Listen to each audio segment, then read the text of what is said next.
සුබ දවසක් යාළුවනේ. මම අද කියලා දෙන්නේ වාට වෙනස්ම විදිහේ වීඩියෝ එකක් ගැන. සුවන් රැකියා අවස්ථා 5ක් ගැන කියලා දෙන්නේ. ඕගලන්ටත් මේ සුවන් රැකියා එකකට හරි යොමු වෙලා හොඳ ආදායම් මාර්ගයක් ලබා ගන්න පුළුවන්. පළවෙනි සුවන් රැකියාව තමයි අන්ඩර්ස්කර්ට් මහන එක.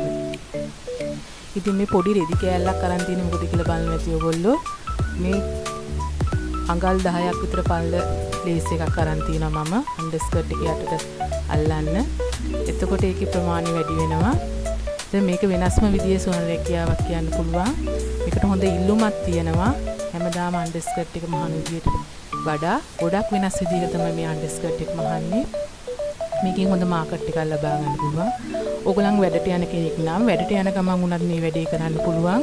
ඉතාමත් ලේසි, හරිම සරලයි. ඕලොක් මැෂින් එකක් නැහැ කියලා තේවිදෙවි ඉන්න අවශ්‍ය නැහැ. මේ සොයන්න කියා පහම කරන්න පුළුවන් ඕලොක් මැෂින් එකක් ඕනේ නැහැ. නෝමල් මැෂින් එකක කළ හැකියි. ඉතින් මේක පාටින් උනත් මහා ගන්න පුළුවන්. මේ බලන්න දිග හොඳටම ඇති, හොඳටම ප්‍රමාණවත් දිග. හොඳ පෙනුමක් තියෙනවා. හොඳ නිමාවක් තියෙනවා. මෙහෙම ඇහුවාම ලස්සනයි. ඕන කෙනෙකුට ප්‍රියමනාපයි. ඕන කෙනෙකුට ආස හිතෙනවා මේක. දැක්ක ගමන් ගන්නවා. ඉතින් ඕගොල්ලන්ට වෙළඳපොළ අවුරුද්දෙන් නිර්මාණය කරගන්න අවශ්‍ය වෙන්නේ නැහැ. වැඩට යන ගමන් උනත්, ඉස්කෝලේට යනකොට උනත්, බබා මොන්ඩිසෝරිට අරගෙන යනකොට උනත් මේක එකක් දෙකක් අරන් ගියාම ඕන කෙනෙක් මේ අන්ඩර්ස්කර්ට් එකක් ගන්නවා. හොඳ වටිනාකමක් දෙන්න පුළුවන් මේ අන්ඩර්ස්කර්ට් එකට. ඒ නිසා මේ සඳහා යොමු වෙන්න කියලා ආරාධනා කරනවා. හොඳම ආදායම් මාර්ගය තමයි මේක පාටින් මහන්න පුළුවන්. ෆ්‍රේම්ද මාරු කරලා මහන්න පුළුවන්. එතකොට හොඳ එලියක් තියෙනවා. මම මේ සුදු පාටින් වැහුවේ. මම මේ ඕඩර් එකකට මහන්නේ. මම හිතුවා ඉතින් ඕගොල්ලන්ට මේක බෙදා ගන්න ඕනේ කියලා ඕගොල්ලොත් එක්ක. ඕගොල්ලොත් මගේ channel එකත් එක්ක දිගටම රැඳී ඉන්නවා. ඒ නිසා මමත් හිතුවා ඕගොල්ලන්ගේ ආදායම් මාර්ගයක් හදලා දෙන්න හින්දා මේ වීඩියෝ එක කරන්න ඕනේ කියලා. ඉතින් මේ වගේ රේන්දයකින් මෙහුවොත් තව වටිනාකම වැඩියෙන් දෙන්න පුළුවන්. මේ හොඳ රේන්දයක් අර රේන්දයටත් වැඩිය. මේ වටිනාකම දෙගුණ කළා වුණත් දෙන්න පුළුවන්. මේ පොඩි රෙදි කෑල්ලයි යන්නේ. ඒ පාටින් උනත් මේ පාටින් උනත් මහන්න පුළුවන්.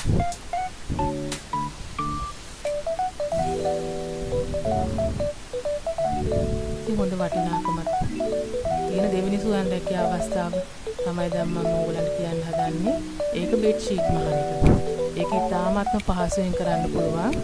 මල් වාණින් කෝවින්ෙන් ඉතාමත්ම අඩුවට බෙඩ් ෂීට් ගෙඩි ගන්න පුළුවන්. කිලෝ එක රුපියල් 700 ඉඳන් තියෙනවා. මල් වාණින්ටත් වැඩිය කෝවින්ේ තියෙන අඩුවට. මේකේ දෙපැත්තේ තියෙනවා සෙල්වේජ් එක. ඒ කියන්නේ කනවාටි තියෙනවා. ඒ දෙපැත්ත මහන්න ඕනේ නැහැ. දෙපැත්තයි මහන්න තියෙන්නේ. ඉතින් ඉතාමත් මෙසේ විනාඩි 5ක් වගේ යන්නේ. ඉතා ඉක්මනට මහ ගන්න පුළුවන්. ඉතින් මේකත් හොඳ සුවන් රැකියාවක්. පාටින් බෙඩ් ෂීට් විනා වෙන එක තමන්ගේ අතේ තියෙන පොඩි ගාණක් වියදම් කරලා. ඉතින් මේ වගේ බිස්නස් එකක් පටන් ගන්න පුළුවන්. මේ ඔක්කොම 100ක් කොටුන් මේවා කිලෝ එකක් 1200යි.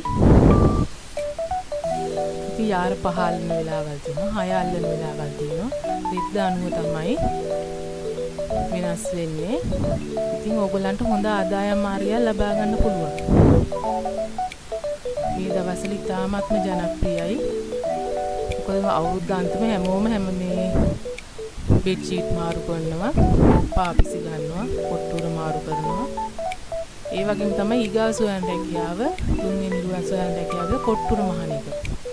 ඉතාමත් ඉක්මනින්ම කරන්න පුළුවන්. මේ ක්‍රමයට මහගත්තොත් විනාඩි 5ක් වගේ පොඩි කාලයක් යන්නේ මේ කොට්ටුරියක් මහගන්න. ඉතින් වැඩට යන කෙනෙකුට උනත් වැඩට ගිහින් ඇවිල්ලා මේ වගේ කොට්ටුර 10ක් මහගත්තත් හොඳ ආදායම් මාර්ගයක් ලබා ගන්න පුළුවන්.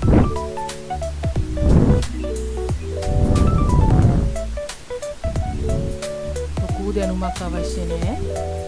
මේ සුවන් රැකියා එකක්වත් කරන්න ලොකු දැනුමක් අවශ්‍ය නැහැ.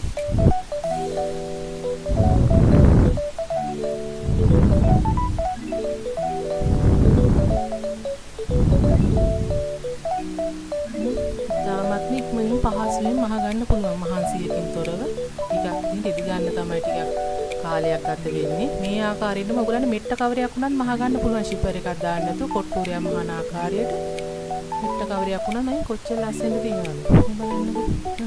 ඒ ආකාරයට මෙට්ට කවරයක් උනත් මහ ගන්න පුළුවන්. ඊගාසුවන් රැකියා අවස්ථාව තමයි පාපිසි මහන එක. මේ ඩෙනිම් එදි කෑලි ඉතුරුච්ච පටි වලින් තමයි මේ පාපිසි අඩිය හදලා තියෙන්නේ. ඉතින් ඔයගොල්ලෝ අහක දාන කොච්චර ඩෙනිම් කලිසම් ඒවා තියෙනවද? ඒවෙන් මේ අඩි හදා ගන්න පුළුවන්. මේ ඕවල් ෂේප් එකට අරන් තියෙන්නේ අපි රෙදි ඉතුරු කරගන්න ඕන නිසා වැඩි ලාභයක් ලබා ගන්න පුළුවන් මේ ක්‍රමෙට. පාපිසි මැහුවාම කොටු වැඩේට මැහුවාම පිල් එක ගහන්නත් යනවා ලොකු ප්‍රමාණයක්. අඩිය හදා ගන්නත් යනවා ලොකු රෙදි ප්‍රමාණයක්. මේ ආකාරයට ගැහුවාම අපිට මේ දෙකේම වාසිය ලබා ගන්න පුළුවන්. ඉතින් හොඳ වෙළඳපොළක් තියෙනවා. හැමදාම එකම විදිහට පාපිසි මහනකට වැඩිය මේ විදිහට මෙහුවාම හොඳ වෙළඳපොළ නිර්මාණය කරගන්න පුළුවන්. ඕක ඕගොල්ලන්ට වැඩට යනකොට උනත් පාපිස්සක් දෙකක් අරන් ඉන්න විකුණ ගන්න පුළුවන්. ඉතින් අමතර ආදායමක් ලබා ගන්න පුළුවන් දෙයක් නේ. ඉතින් වැඩි මහන්සියක් ඉන්නේ ඊගාවික තමයි පොට්ට මහණෙක්. ඉතින් අපි පහල ඉතුරුන රෙදි කෑලි දාලා ඕක පුරවන්න පුළුවන් පොට්ටේ. නැත්තම් පැඩින් හරි පුළුන් හරි දාලා මහන්න පුළුවන්. හොඳ වෙළඳපොළ වටිනාකමක් ගන්න පුළුවන් පැඩින් හරි පුළුන් හරි දාලා මහනකොට. ඉතින් මේකත් හොඳම අවස්ථාවක් තමයි. ඊටමත් පහසුවෙන් කරන්න පුළුවන්. දෙපැත්ත මූටු දෙක ගහගෙන වටේ කටමහා ගත්තට පස්සේ ඊටමත්ම පහසුවෙන් මේ පැඩින් ටික පුරව ගන්න පුළුවන්. නැත්තම් සම්පූර්ණයෙන්ම මහලා පොඩි කටක් ඉතුරු කරගත්තාම පැඩින් ටික ඇතුල් කරගන්න ඊටමත් මේ ඉක්මනින් මේ කොට්ටේ මහා ගන්න පුළුවන්. ඉතින් හොඳ අවස්ථාවක් තමයි. මං හිතනවා ඕගොල්ලෝ මේ සුවන් රැකියා අවස්ථා පහ ගැන හොඳ අවබෝධයක් ලබා ගන්න ඇති කියලා. මං හිතනවා ඕගොල්ලෝ මේ සුවන් රැකියා අවස්ථා සඳහා යොමු වෙයි කියලා. ඒ වගේම තමයි සියලු දෙනාටම ස්තුතිවන්ත වෙනවා. මාගේ ව්‍යාපාරය දිනෙන් දින දියුණු කරගන්න මාගේ මාත් එක්ක රැඳීම පිළිබඳව. ඒ වගේම තමයි මට දවසින් දවස ඕඩර් දෙනවා. channel එක දියුණු වෙනවා දවසින් දවස. ඒ ඕගොල්ලෝනි හින්දා ඒ සියලු දෙනාටම ස්තුතිවන්ත වෙනවා. මාත් එක්ක දිගටම රැඳී සිටින්න කියලා සියලු දෙනාටම ගෙම්ම ඉල්ලා සිටිනවා. සියලු දෙනාටම තෙරුවන් සරණයි.